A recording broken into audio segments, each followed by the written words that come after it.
ఉమెన్సే ఉన్నారు.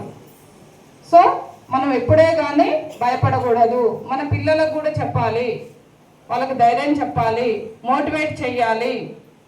ఈ జనరేషన్ పిల్లలు, ఇందాక మేడం అన్నారు బయటది హార్మోన్ ఇంజెక్షన్ చేస్తున్నారు, అది వాస్తవము. చాలా కేసెస్ వస్తున్నాయి, చాలా పట్టుబడ్డాం మేము.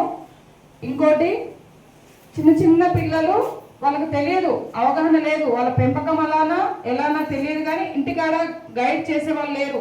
విలేజ్ పిల్లలు మ్యాక్సిమము అగ్రికల్చర్ పిల్లలు, కూలీ చేసే పిల్లలే ఉంటారు మన గవర్నమెంట్ స్కూల్లో వచ్చే వాళ్ళైతే. అయినా వాళ్ళకు కొన్ని విషయాలు తెలియదు.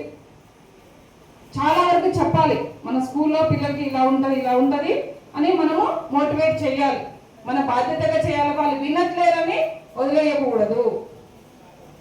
వాళ్ళ పేరెంట్స్కి మీటింగ్ పెట్టాలి.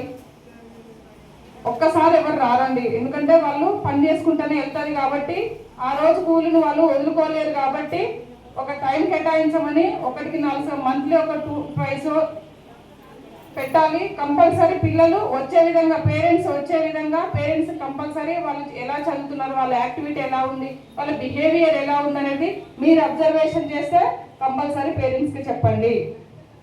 ఎందుకంటే వాళ్ళు పెరిగే వాతావరణాన్ని బట్టి కూడా వాళ్ళు క్రైమ్ చేసే అవకాశం ఉంటుంది.